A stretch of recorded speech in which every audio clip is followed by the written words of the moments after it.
para cada ativo que nós tenhamos dentro da nossa organização, a gente possa escolher, possamos aí definir qual ou quais as atividades de manutenção são mais adequadas, mais apropriadas para que aquele ativo possa, portanto, ser devidamente cuidado, devidamente aí verificado.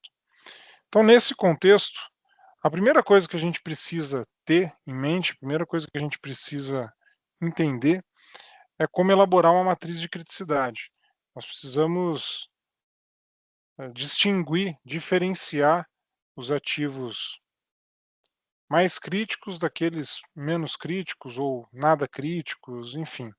Então, esse é um contexto importante que a gente precisa ter em mente, que a gente precisa levar aí para discussão para poder definir, antes de qualquer coisa, quais as atividades de manutenção deverão ser adotadas para cada tipo de equipamento, para cada equipamento que nós tenhamos dentro da nossa organização.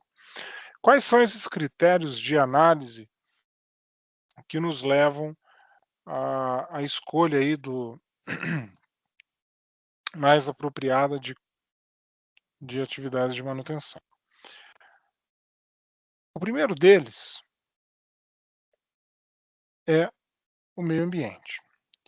Esse cara, não raras as vezes, ele é tratado junto do critério de segurança. Ou seja, o que a gente está olhando aqui? Quando a gente avalia critérios de criticidade, né, ou critérios para classificação dos ativos conforme a criticidade deles para a empresa, para a organização, nós estamos basicamente olhando o seguinte: caso uma falha ocorra, qual o impacto, aqui especificamente destes dois primeiros que eu já havia assinalado, qual o impacto desta falha para o meio ambiente e para a segurança? Aqui entenda o meio ambiente não apenas como o meio ambiente no sentido biológico da palavra. Então não estamos aqui restritos à ecologia, não estamos restritos aqui ao bioma, à fauna, à flora. Estamos aqui basicamente falando do ambiente no qual aquele ativo está instalado, o ambiente em que nós temos ali a interação homem-máquina. Portanto, se eu estiver trabalhando dentro de um galpão fechado, com pouca circulação de ar, temperatura próxima dos 40 graus Celsius, umidade baixa, esse é o ambiente de trabalho, esse é o meio ambiente que nós iremos analisar. Se estivermos falando de um equipamento que opera em áreas abertas, como por exemplo para corte e extração de eucaliptos, o meio ambiente basicamente é o meio ambiente ecológico. Então, nesse aspecto, eles coincidem.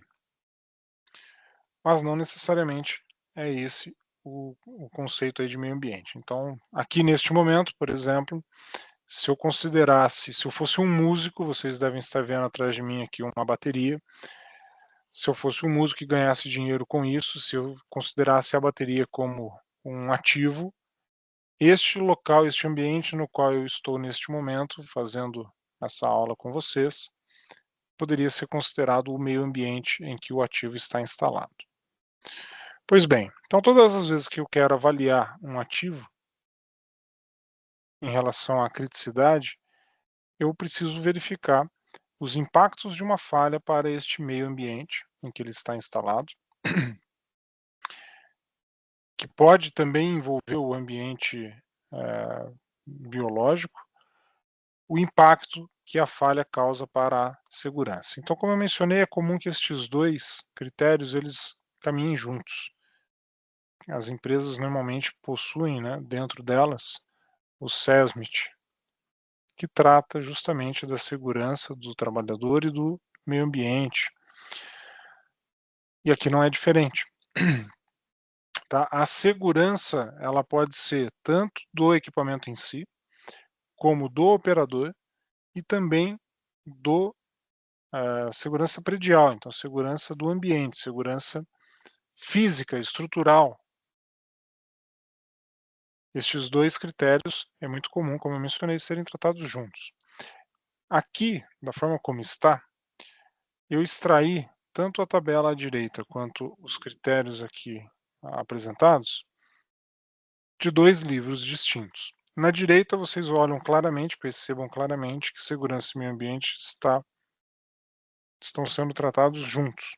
Este é um quadro que eu extraí do livro do Allan Kardec e Júlio Nassif. E a apresentação aqui à direita, os 5 critérios com meio ambiente e segurança separados, isso aqui foi extraído do livro do Mário Jorge Pereira. Então, esses dois critérios são dois importantes critérios a serem analisados. Além deles, nós temos a produção, ou seja, qual é o impacto de uma falha deste ativo para a produção. Um quarto critério é a qualidade. Então, novamente, eu vou avaliar o impacto da falha em termos de qualidade, como que ele afeta a qualidade. E, por fim, não menos importante, o custo de manutenção. Portanto, qual é, para uma determinada falha, o quão caro é ou o quão impactante é para o custo de manutenção realizar a supressão daquela falha que ocorreu. Tá? À direita, vocês estão vendo aí no quadro que traz segurança e meio ambiente juntos, produção, qualidade do produto e custo de manutenção, como sendo os 4 critérios apresentados aqui na coluna da esquerda. Lá na última coluna à direita, nós temos a graduação. Graduação do quê? Graduação da falha. Então, é justamente essa análise da intensidade, do impacto que esta falha traz para os 5 critérios. E aqui na coluna da esquerda, do meio, na coluna central, um parâmetro que vai dizer se aquela falha ela é uma falha grave, portanto de intensidade máxima, de graduação máxima, se é uma falha de graduação média ou se é uma falha de graduação pequena. Considerando aqui o meio ambiente como exemplo, uma falha considerada de máxima graduação seria aquela que leva à morte, uma falha que causa aí fatalidade, pensando em segurança. Ou ainda acidentes que são incapacitantes, eventualmente que levam aí a alguma amputação, por exemplo. Ou ainda que geram danos que sejam irreversíveis à saúde, portanto incapacitantes ou irreversíveis ou ao extremo de levar à morte. E em relação ao meio ambiente, todas as falhas que geram algum tipo de descumprimento em relação às normas regulamentadoras podem ser consideradas falhas de máxima graduação. Falhas de graduação média geram lesões leves, alguma perturbação ecológica, porém de baixa duração.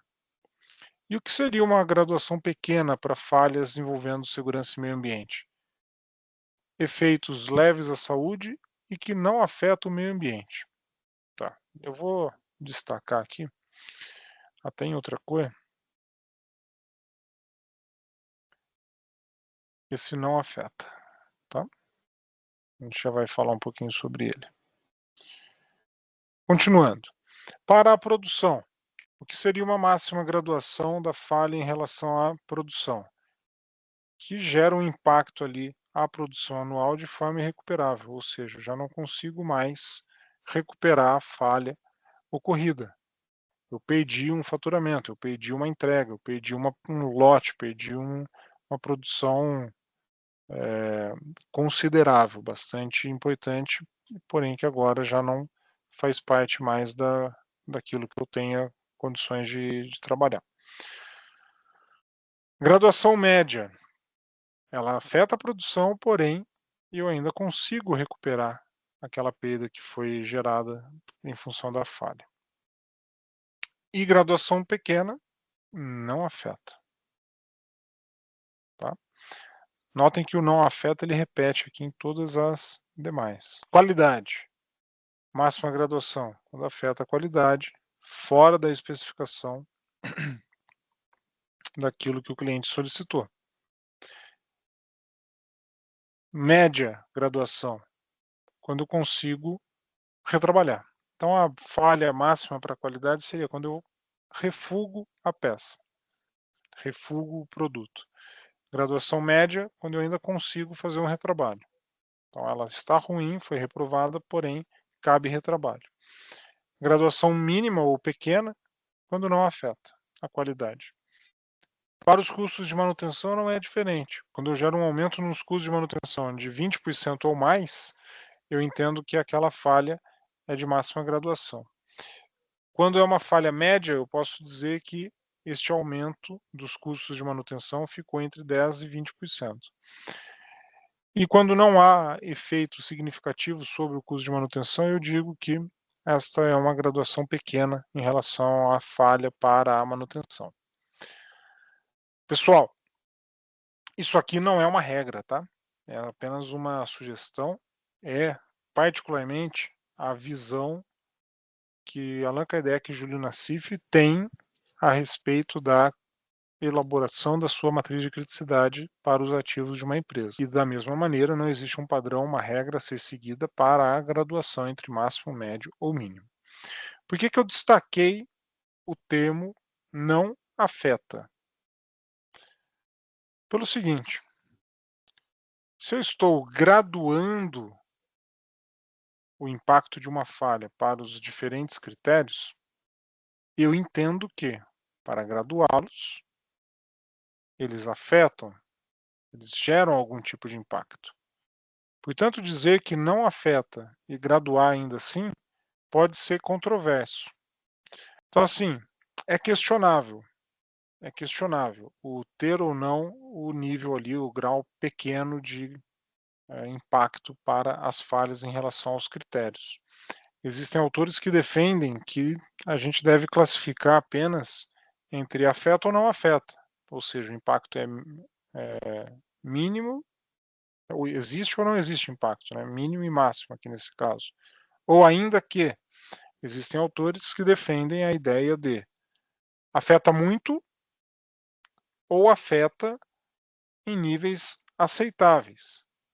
Porém, o não afeta eu nem avalio, eu nem classifico. Tá? Basicamente seria ali, portanto, máximo e o médio. Só que o médio se tornaria mínimo pelo fato de não existir um nível de graduação para aquele que não afeta em absoluto. Bom, então são aí algumas divergências que a gente encontra na literatura e que geram esse tipo de discussão, que é uma discussão bastante saudável, se deve ou não haver ali a distinção, a classificação entre médio, máximo e mínimo, ou pequeno, médio e máximo.